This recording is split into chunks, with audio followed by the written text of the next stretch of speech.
Mr. Speaker, will you please call the House to order? The bill is passed. We'd like to get a budget that represents the interests of the people who are standing here with me now. To be part of the struggle to achieve a better society for all.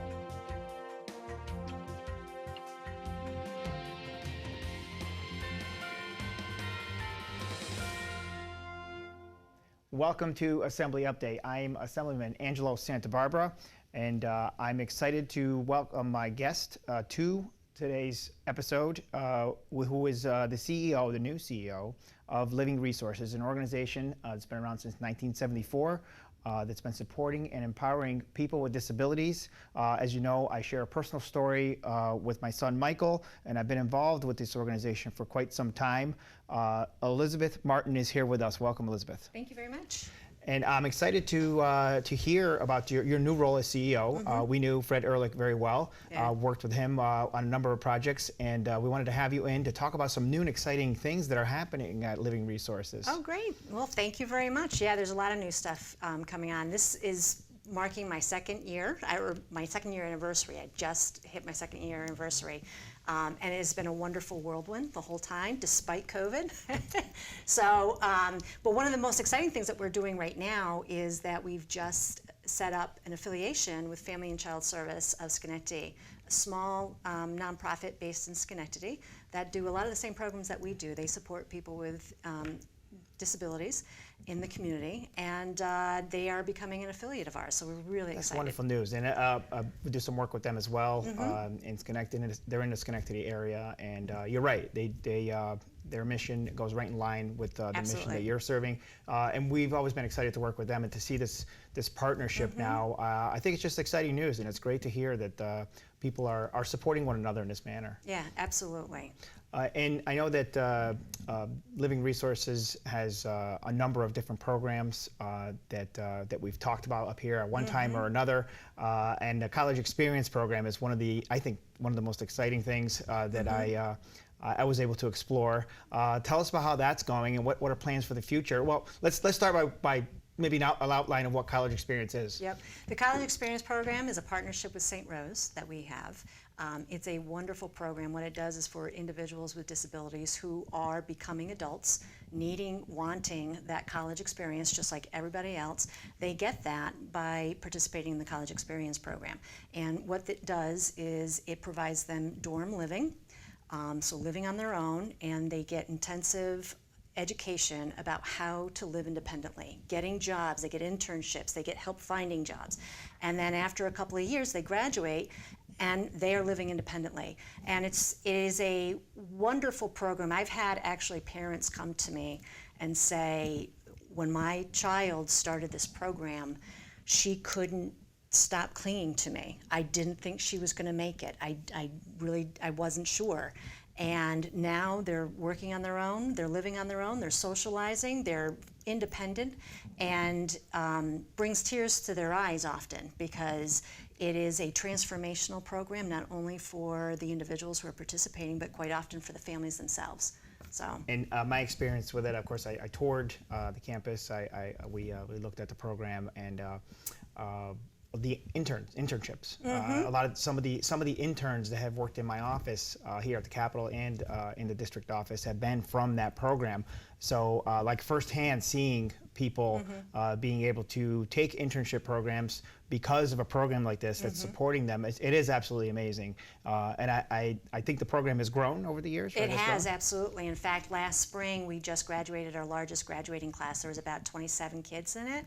And this year we have freshmen, I believe it's about 21 freshmen coming in, so it is growing. That's great. And we started with St. Rose as a partnership, but then we expanded and we have a partnership with Schenectady Community College, then with Cobleskill, and just this fall we're starting with Hudson Valley Community College. And it's great. I knew the program. It speaks for itself. And you described it just in such great words that I could tell that other colleges were going to want to get involved in this. Yep. So it's great, and thank you for the work that you're doing with that and continuing with that. Let's talk about some of the people that work at Living Resources. I know you have a number of employees, amazing. Yeah, about 800. amazing, dedicated individuals. They have a passion for doing this kind of work, and the people that they care for. Tell us about some of your employees. Well, the largest part of our workforce is the direct support professionals.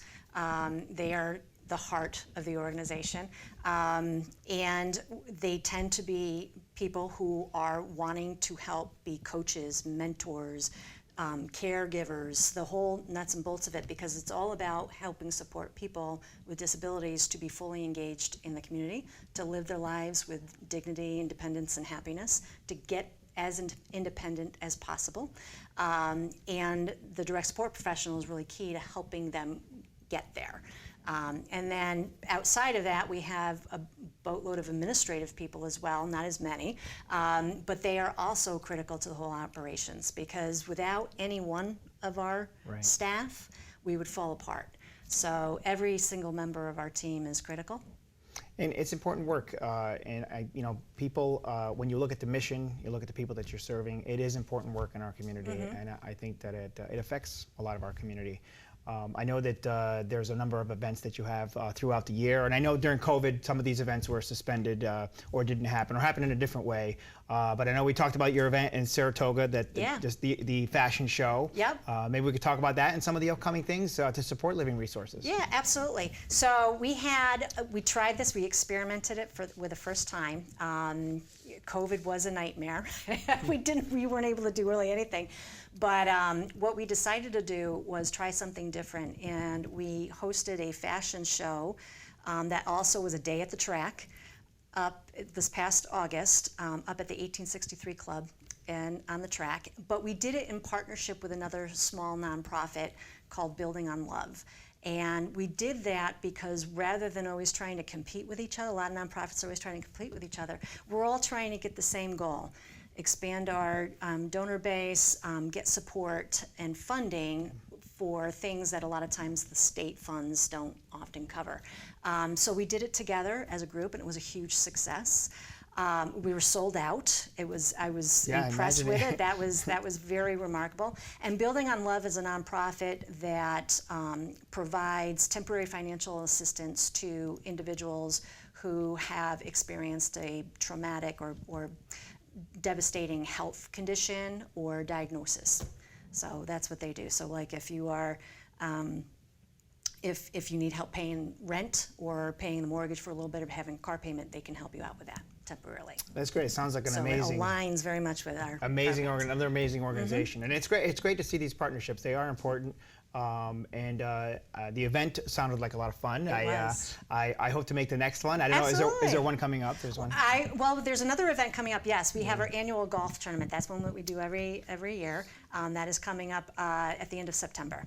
So people can sign up for that. Absolutely, they can go right to our website, and you'll be able to sign up there. And some of the other, we talk about supports and services supporting individuals with disabilities. What are some of the other programs that you have at Living Resources that are important to our community? Yep, we have a variety of programs that are residential as well as non-residential. Residential is the biggest one, obviously. It provides the housing supports to people who need housing. But we also have community rehabilitation. That's one-on-one supports, gets people out into the community.